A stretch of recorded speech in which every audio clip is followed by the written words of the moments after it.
Halo, selamat pagi. Assalamualaikum warahmatullahi wabarakatuh. Salam sejahtera untuk kita semua. Kali ini channel Sekolah Kebijakan Publik, saya Benny Wijaya dan bersama rekan saya Bung Maftuhul Faizin. Beliau ini profesi sehari-harinya adalah sebagai ASN yang menjabat di Sekretariat Daerah Bagian Kesejahteraan Sosial. Nah, kali ini saya ingin berdiskusi atau ingin bersharing dengan rekan saya tentang inovasi kebijakan publik yang sudah berjalan di Kabupaten Trenggalek. Seperti apa inovasi-inovasi yang sudah dilaksanakan begitu. Langsung saja, silahkan. Oke, terima kasih. Sebelum gini, kita membahas soal strategi pengentasan kemiskinan yang ada di Trenggalek. Ada praktek yang sekarang dan praktek sebelumnya dilaksanakan. Jadi praktek sebelumnya, sebelum ada integrasi yang dilakukan oleh pemerintah Kabupaten Trenggalek beserta dengan Basnas Kabupaten Trenggalek. Praktek sebelumnya adalah pengentasan kemiskinan dikerjakan sendiri-sendiri melalui program yang ada di Dinas Sosial dan dinas-dinas teknis yang lain. Karena berbicara tentang pengentasan kemiskinan tidak selalu kita memenuhi kebutuhan masyarakat miskin. Betul. Tapi diantaranya juga harus bagaimana mengentaskan kemiskinan itu menjawab peningkatan kapasitas mereka supaya mereka bisa keluar dari lingkaran setan kemiskinan. SDM ya, peningkatan Ya. SDM juga. Jadi biar Peningkatan SDM itu merupakan tindakan investasi. siap. Nah, dengan investasi itu maka Ini nggak sih diharapkan, Bung, orang nyebutnya IPM nggak sih kalau yang berhubungan ya? ya dengan itu berhubungan. nanti Jadi investasi yang paling utama itu adalah indeks pembangunan manusianya. indeks pembangunan manusia yang dilakukan dengan intervensi pendidikan. Betul. Nah, tapi dari segi yang lain, pengentasan kemiskinan itu juga masalah peningkatan kapasitas dalam hal untuk memenuhi kebutuhan hidup. Artinya bagaimana usaha mereka biar bisa mandiri sehingga bisa memenuhi kebutuhan masing-masing. Nah, hanya saja waktu sebelum ada program integrasi dan tajuk yang sekarang dinamai dengan program gerakan tengok ke bawah masalah kemiskinan. Siap. Nah, itu mereka dari masing-masing instansi itu dikerjakan sendiri-sendiri. Misalkan dinas sosial mengurangi beban masyarakat dengan memberi bantuan, ya. Itu. Terus dinas kesehatan dengan masalah pengobatan, masalah kesehatan bagi masyarakat miskin. Kemudian dinas-dinas teknis yang lain seperti dinas pertanian, bagaimana memberi modal usaha kepada masyarakat miskin. Siap. Hanya saja karena belum ada integrasi, kadang ada tumpang tindih dari masing-masing pemberi bantuan dan sifatnya tidak memberi support yang berarti. Nah, dengan adanya integrasi dalam program Gerta, sejatinya Gerta itu merupakan sebuah mekanisme rujukan terpadu. Siap. Jadi ada aduan dari masyarakat, nanti masuk ke namanya posko Gerta dalam bentuk sekretariatnya. Nanti di situ akan dilakukan intervensi bagaimana kalau mereka penyandang masalah kesehatan, mereka akan diintervensi baik melalui pembayaran premi BPJS, melalui PBID. Nah ini Bung, jadi saya sedikit menangkap bahwa adanya Gerta ini dia ini sebagai penghubung ya. Jadi untuk memadai yang Bung tadi sebutkan seperti dari dinas sosial, dinas pertanian, kesehatan gitu. Jadi orang yang datang ke situ langsung tidak perlu mendatangi satu-satu dinasnya, di situ sudah mencakup gitu. Ya itu kita menyebutnya secara makro itu adalah sebuah sistem rujukan terpadu. Jadi masyarakat nanti mengadu ke situ. Satu pintu, ya. Ketika ada masalah kesehatan, dia akan diselesaikan secara bagaimana perspektif kesehatannya. Jika mereka bisa di cover dalam bentuk jaminan kesehatan, maka akan masuk di jaminan kesehatan PBID. Tapi ketika itu belum masuk di PBID, nah itu gimana Bung kalau misalnya ada permasalahan warga dia belum tercover di BPJS, sedangkan saat itu juga orang kan butuh penanganan gitu, misalnya mau melahirkan terus nggak ada dananya atau kecelakaan, tiba-tiba membutuhkan biaya yang lebih dari standarnya BPJS gitu, seperti apa Bu? Ya. Ketika mereka belum masuk di BPJS, maka opsi yang bisa dilakukan oleh pemerintah adalah pembayaran sistem secara pasien umum. Oke. Padahal itu biayanya besar sekali. Ya. Nah, sebelum adanya larangan untuk pembiayaan standar ganda itu ya cover BPJS ya jalan. Ketika itu tidak masuk, maka dia akan dibiayai dengan mekanisme SKTM. Nah, sebelum itu dilarang, mereka akan masuk di pembiayaan yang namanya SKTM ketika mereka belum punya BPJS melalui PBID. Tapi pembayaran dengan sistem SKTM itu akan membebani daerah dalam volume anggarannya besar. Betul. Katakanlah misalnya kita ambil contoh kemarin ada yang kasus ya. Iya, di Nganjuk pernah saya ngobrol bareng sama teman-teman Nganjuk itu untuk pembiayaan kesehatan SKTM itu bisa sampai 19 miliar. Kita pernah ngalami yang seperti itu sebelum adanya Gertak. Bagaimana mengatasi ketika 19 miliar itu bisa kita kurangi? Pertama, kita harus berani untuk melakukan verifikasi kemiskinan dari semua pemohon. Nah, itu yang dilakukan oleh Posko Gertak melalui pasukan PINK yang ada di Dinas Sosial. Pasukan PINK itu basisnya adalah pegiat-pegiat sosial yang ada di masyarakat. Relawan ya dia. Relawan. Ya? Mereka tahu di tetangganya ini termasuk miskin apa tidak, itu mereka tahu. Oh, jadi itu secara nggak langsung juga menjadi verifikator di lapangan? Ya, betul. Dari pemohon-pemohon yang mengajukan ke Gertak itu tadi ya? Iya, itu menjadi verifikator lapangan. Sehingga apa yang kita sampaikan ke pemohon itu memang benar-benar itu adalah mereka terverifikasi benar-benar miskin.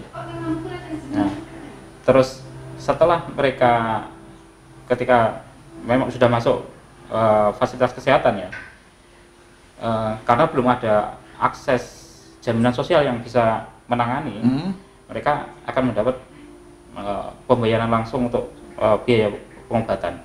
Betul. Tapi kalau itu dibiarkan sampai masuk di BPID ada jangka waktu 3 bulan. Nah, itu gimana itu kalau sampai tidak ada penanganan sampai 3 bulan? Nah, itu kita mengandalkan kerjasama dengan Basnas. Jadi nanti kita kerjasama dengan Basnas ketika itu sudah masuk di benar-benar masyarakat miskin, Basnas akan mengcover premi dari jaminan kesehatan itu sampai mereka masuk di pembiayaan BPID. Betul. Nah, ketika itu sudah masuk di BPID, maka pembayaran dari Basnas berhenti dan selanjutnya ke pemohon yang lain. Seperti itu. Jadi anggaran itu sustainable. Ya. Jadi gini Bung, saya pengen tahu nih Bung, sebelum kita bicara Basnas ya, tadi saya penasaran apa ada penganggaran dari Basnas gitu. Saya pengen sebelum membahas sumber dananya Basnas ini, saya pengen tahu kan Gertak ini kalau secara kedinasan itu di bawahnya naungan dinas apa ya gitu Bung? Iya. Mungkin secara kan awam, koordinator kan dia seakan-akan gitu ya. Mungkin secara awam orang akan mengidentifikasi bahwa Gertak itu adalah sebuah UPT-nya dinas sosial. Iya. Tapi kalau saya melihatnya itu bukan sebuah UPT dari dinas kesehatan, dinas sosial. Karena apapun itu desain organisasi sudah ditentukan oleh kementerian. Nah, cuma kita punya kreasi dalam bentuk sebuah struktur yang sebenarnya ad hoc. Ad hoc itu tidak pasti ya. Nanti ketika mungkin berbeda kajian ini itu akan bertransformasi ke hal yang lain. Jadi saya lebih mengidentifikasi itu adalah sebuah sebuah entitas yang ad hoc. Independen gitu ya, Bu? Tidak. Kata-kata yang tepat gimana itu? Tidak juga independen sebenarnya. Cuma bentuk yang ad hoc itu dia lebih dinamis dalam merespon kebutuhan yang ada di masyarakat. Nah, ini berbeda dengan desain organisasi yang benar-benar sudah ada aturannya, akan kaku. Struktur gitu kan? Ya, struktur Weberian kan kita kaku. Ketika ada tuntutan dari dunia luar, oh kita ada problem seperti ini. Nah, kita harus membahas masalah desain organisasi, harus ada perdanya. Kalau di Gertak kita nggak ngurus itu. Terus berdasarkan apa itu, Bung? Itu kan cuma kebijakan operasionalnya Pak Bupati. Perbu berarti ya? Iya. Oh, kita, I see. Ya, jadi kita sebut itu organisasi yang sebenarnya ad hoc, jadi tidak pasti. Tergantung. Tapi kalau bicara kemiskinan, Bung, ya, kemiskinan itu namanya sosial. Ya, kenapa kok? Memang seharusnya di bawahnya dinas sosial itu. Betul. Keberadaannya Gertak itu kan. Sempat kita pada awal pembentukan Gertak itu lebih diarahkan karena memang itu sifatnya sebuah layanan terpadu. Nah, mereka ditempatkan di Bapeda waktu itu. Bapeda. Pertimbangannya kenapa Bapeda? Supaya semua langkah penanggulangan kemiskinan itu bisa integral. Oke. Tentunya di bidang sosialnya Bapeda ya, di bidang kesehatan apa, itu kan agregatnya di dalam sebuah rencana strategisnya daerah RPJMD misalkan seperti itu. Itu tahun berapa itu, Bung? 2000? Sebelum era kepemimpinan, waktu awal era kepemimpinan 16 Emil ya? dan 16. Pak Ipin, ya, sekitar tahun itu. Oke. Nah, tapi ketika kita evaluasi dari hasil inventarisasi masalah yang diadukan ke Gertak, seiring berjalannya waktu, dinamika yang ada, kelihatannya akan lebih efektif itu menjadi koordinatornya di dinas sosial. Gitu. Itu yang kita itu, Bung, kita sebut organisasi ini lebih dinamis, lebih adaptif terhadap perubahan. Betul. Ya. Ini selaras sebenarnya semua sama kebijakan yang ada di pemerintah. Saya tahu kan tentang penyederhanaan organisasi, penyederhanaan jabatan. Itu sebenarnya ditujukan untuk menciptakan organisasi yang istilahnya agile. Agile itu lebih dinamis, lebih gesit, tidak kaku seperti organisasi Weberian yang struktural. Tentunya kita ingin apa, Bung, ya? Tidak terlalu banyak tahapan-tahapan gitu loh. Betul, lebih simple. Lebih simpel. Semua tahapan pengambilan keputusan itu sifatnya serba shortcut kalau di organisasi yang sederhana. Tingkatannya tidak terlalu besar, tidak terlalu tinggi, misalkan ada level atas, middle, terus bawahnya itu masih ada lagi, ada stafnya, itu menjadi panjang. Ribet lah, Bung, ya. Zaman sekarang orang kan nggak tahu. Cepat. Tapi banyak loh yang masih gagap dengan istilah agile. Organisasi yang adaptif itu masih banyak yang gagap. Di SMM-PAN itu sudah disebutkan penyederhanaan organisasi itu untuk menciptakan organisasi yang agile. Agile itu tidak struktural, tidak hierarkis secara Weberian, tapi masih banyak teman-teman itu termasuk yang membahas soal desain organisasi. Itu masih berpaku bahwa struktur organisasi itu struktural Weberian. Ada bawahnya, ada stafnya, ada eselon 4-nya, masih di bawahnya lagi masih ada. Padahal kalau kita bicara soal tadi yang penyederhanaan organisasi agile, maka di dalamnya itu kalau saya memandang struktur yang di paling bawah itu merupakan sebuah rumah untuk di dalamnya fungsi-fungsi apa yang akan bekerja. Ketika dia sudah selesai menyelesaikan masalah, dia akan menyelesaikan masalah yang lain bisa. Jadi tidak terpaku, ketika dia di struktur itu hanya itu sampai nanti di situ terus. Ketika situ selesai, dia boleh loh mengurusi yang perekonomian. Ketika perekonomian masih banyak problem, bisa. Nah, seperti itu. Bung, jadi 2016 hingga 2022 bertransformasi akhirnya pindah ke dinas sosial. Oke. Mungkin kita sedikit ada gambaran ya tentang perjalanan Kerta gitu, meskipun kita tidak terlalu mengupasnya terlalu jauh. Nah, saya untuk sesi akhir diskusi kita ini saya ingin singkat aja sih Bung jelaskan bagaimana tadi perannya Basnas untuk menyokong Kerta itu. Iya. Pada awalnya Basnas menggali zakat sendiri, terus kemudian infaknya, kemudian itu menyalurkannya sendiri, tapi mereka tidak punya basis data. Kita punya basis data, betul kan? Pemerintah punya basis data kan? Iya. DTKS Tapi pemerintah kurang duit berarti. Ya, itu karena urusan yang dikerjakan oleh pemerintah itu gemuk sekali. Betul. Nah, katakanlah di tempat saya ada 5 urusan. Saya ada 5 urusan. Dan apa itu? Saya punya kesehatan, punya sosial, P3A, terus pengendalian penduduk, transmigrasi. P3A itu apa itu? Yang pemberdayaan perempuan. Oh, ya. Jadi ini koordinatifnya besar. Saya bingung urus yang transmigrasi. Kenapa? Satu perspektif ekonomi, dia di bawah asisten 2. Satu perspektif kesejahteraan sosial ada di asisten 1. Nah, kalau masing-masing tadi bekerja secara hierarkis Weberian, nggak akan ketemu. Iya. Maka kita harus bekerja secara agile. Di dalamnya harus terlibat pembicaraan dari siapa saja yang leading sektor yang berkepentingan terhadap ini. Perekonomiannya butuh, kesejahteraannya butuh, kesehatan sosial butuh. Maka harus duduk satu masalah.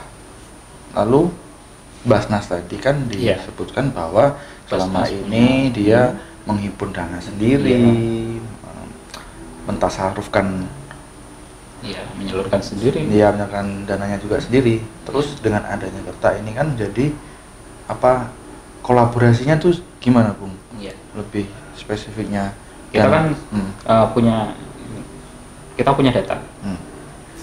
Akhirnya kita kerjasama dengan Basnas dalam sebuah nota kesepahaman. Kita sajikan data dan Basnas menyambut baik itu. Mereka sebelumnya meraba-raba sendiri. Masyarakat miskin yang mau dibantu meraba sendiri. Kita punya data-data itu ya? Iya, kita sediakan karena kita punya basis data. Nah, akhirnya zakat infak yang digali oleh Basnas itu bisa integral dengan program-program yang ada di pemerintah. Nah, ketika pemerintah sudah menyelesaikan masalah modal usahanya masyarakat, yang Basnas tidak usah ikut-ikutan nggak usah ikut-ikutan, dia nyari yang slot yang lain lagi. Siap. Kalau dulu Tumpang Tindih pertanian mengeluarkan pada 1 orang, Basnas keluarkan 1 orang, double. Akhirnya ini ya nggak efektif ya, padahal banyak masyarakat lain yang perlu dibantu juga, yang bergantian juga. Saya minta nih contoh realnya gitu Bung, ketika keberadaan Basnas ini untuk membantu yang program Kerta tadi gitu, contoh realnya gitu. Kalau kita lihat data sebelum pandemi kita bisa menurunkan angka kemiskinan itu sampai di bawah digit 10. Tapi karena ada pandemi terkoreksi lagi menjadi 11 sekian. Belum ada daerah yang bisa menurunkan digitnya itu sampai 2 digit. Berapa? 2 digit? Iya, kita bisa 2 digit. Wow. Nah, itulah bentuk sinergi ya, bentuk sinergi dari Basnas dan pemerintah dalam pengentasan kemiskinan. Contoh yang real tadi yang masalah kesehatan, kita tumpang tindih dulu di situ. Basnas ketika ada masyarakat beri pembiayaan full, misalkan ya berapa juta waktu dengan untuk pembiayaan pengobatan yang orang nggak mampu gitu ya. Iya. Dulu belum ada opsi untuk semacam ekspansi dari BPID itu belum ada. Konsepnya seperti itu waktu itu belum ada. Jadi opsinya cuma pasien umum bayar. Padahal waktu itu penghasilan apa ya, pengumpulan zakat itu belum semasif sekarang. Sekarang berapa itu, Bung? Dulu sebelum ada sebelum 2016 itu hanya hitungan seratusan juta. Sebelum bergabung MOU dengan Iya, Pemda. iya, itu Ya. seratusan juta. Sekarang Bisa 4 miliar. oh, Nah, sebenarnya para mustahik itu pengen menyalurkan zakat, tapi asalkan jelas. asalkan jelas, Iya, jadi dan produktif, bener-bener. Oh. transparan. Nah, ini yang sedang di rebranding dari Basnas Basnas. Trenggalek. Hmm. Mereka punya program yang namanya Trenggalek Cerdas, Trenggalek Makmur, Wih, terus lagi sehat ya. harus sehat ya. Sehat. Ada 5 pokoknya waktu itu. Jadi Nah, itu integral dengan program pengentasan kemiskinan yang diketuai Pak Wagub itu, TKPKD. ya, Nah, itu. tim Integral di situ. koordinasi penanggulangan kemiskinan daerah. Oke. Betul. Apa ya sih sebenarnya? Kalau kita lihat tadi kan pendapatannya Basnas dari ratusan juta hingga miliaran ini, artinya masyarakat itu kan akhirnya percaya. Percaya. Ya. Kita memegang kepercayaan ini loh. Dulu karena belum ada transparansi, kita masih nggak tahu mau Perannya mengeluarkan apa? zakat, infak itu benar-benar disalurkan Kemana? kemana. Oke. Sebenarnya pesaingnya Basnas sudah ada loh yang mendahului. Apa itu? Ya seperti Baitul Mal apa itu, Hidayatullah. Pernah kan saya? Ya. Mereka punya program-program Program-program zakat juga, yang gitu. kompetitif, LNI. Nah, sekarang Basnas bertransformasi seperti itu, Luar biasa ya, Bung ya. tapi itu masih casuistik. Masing-masing daerah pendekatannya berbeda. Oh iya, Ya. betul. Di daerah lain belum ada yang seperti di Trenggalek. Oke. Pemirsa, sepertinya untuk episode kali ini kita sudah cukup mengupas tentang inovasi mengentaskan kemiskinan melalui program Gerta, pengintegrasian pelayanan pengentasan kemiskinan, dan dari penyokongnya atau apa namanya itu, Bung?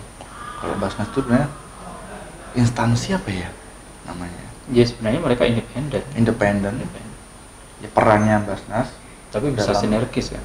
mendukung pengentasan kemiskinan di Kabupaten Trenggalek. Oke, saya rasa sekian cukup. Sampai jumpa di episode selanjutnya di Sekolah Kebijakan Publik.